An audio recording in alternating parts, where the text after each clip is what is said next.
کوئی یہ سمجھے کہ اچھا پھر ہمیں جسم کی طرف توجہ دینے کی ضرورت ہی نہیں، جسم کو ہم بھول جائیں، پہاڑوں میں نکل جائیں. یہی ہوتا ہے نا، یا تو اس ایکسٹریم پہ ہوتے ہیں ایک دم، پھر اس ایکسٹریم پہ، جیسے کہ اور مذاہب میں ہوتا رہا. رہبانیت جہاں پائی جاتی ہے کہ جنگلوں میں نکل گئے، صحراؤں میں نکل گئے، اب موسم کتنا بھی شدید ہو، لباس نہیں پہنا ہوا، ننگے بیٹھے ہیں اور اپنی طرف سے عبادت ہو رہی ہے. یہ جو اپنی طرف سے ہے نا، یہ غلط ہے. یہ جو اپنی طرف سے ہے یہ غلط ہے. معصومین نے ہمیں بتایا کہ کس طرح اس دنیا میں رہتے ہوئے اس جسم کو استعمال بھی کرنا ہے، اس کا حق بھی ادا کرنا ہے. تو جسم پہ توجہ دیں، جسم پہ توجہ دیں، اتنی دیں کہ جتنی ضرورت ہے. اس کا خیال رکھیں، اس لیے رکھیں کیونکہ یہ آپ کو اپنا کردار ادا کرنے میں مدد دے گا. اس کو اتنا کھلائیں جتنا کھلانا ضروری ہے، نہ کم کھلائیں نہ زیادہ.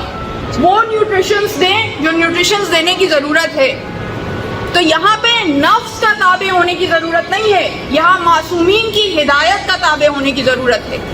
اسی لیے پروردگار عالم نے یہ عبادات رکھی، نماز رکھے، روزہ رکھا، حج، زکوٰۃ، خمس، جہاد. یہ سب کیا ہیں؟ یہ ہمارے جسم اور روح کی تربیت کا ذریعہ ہیں. روزے کس لیے ہیں؟ تاکہ اگر زیادہ کھانے کی عادت ہو جائے تو کھانا ترک کر دیا.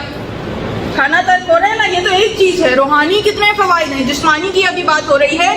تو جب کھانا ترک ہوتا ہے تو اگر چائے پینے کی ایک خاص موقع پہ عادت پڑ گئی تھی، اب روزے کے موقع پہ نہیں پی سکتے، ایسا ہے یا نہیں؟ تو اس طرح ان عادات کو ترک کر کے پروردگار عالم بتاتا ہے کہ یہ تمہاری حیات کے لیے ضروری نہیں ہے.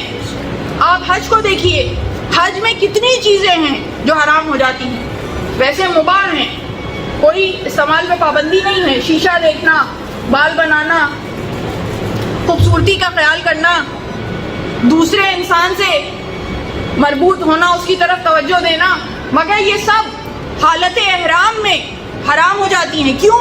کہ پروردگار عالم یہ تربیت کر رہا ہے کہ یہ سب تمہارے وجود کے لیے ضروری نہیں ہے، یہ مقصد حیات نہیں ہے، یہ سب وسیلے ہیں، یہ سب وسیلے ہیں، یہ سب سیکنڈری چیزیں ہیں.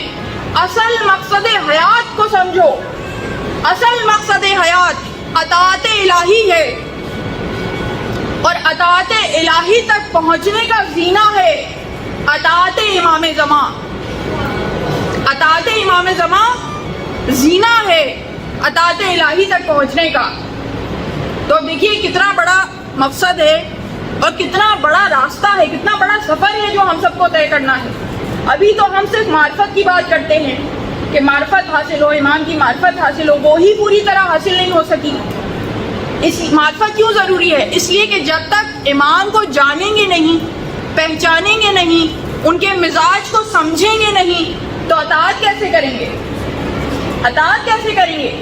اطاعت کا تو عالم یہ ہے کہ فقط یہ نہیں کہ ان کی زبان سے کچھ نکلا تو آپ نے پورا کر دیا، نہیں، ان کے مزاج کو ایسا سمجھیں کہ اگر یہ صورتحال ہوگی تو امام یہ چاہتے ہیں.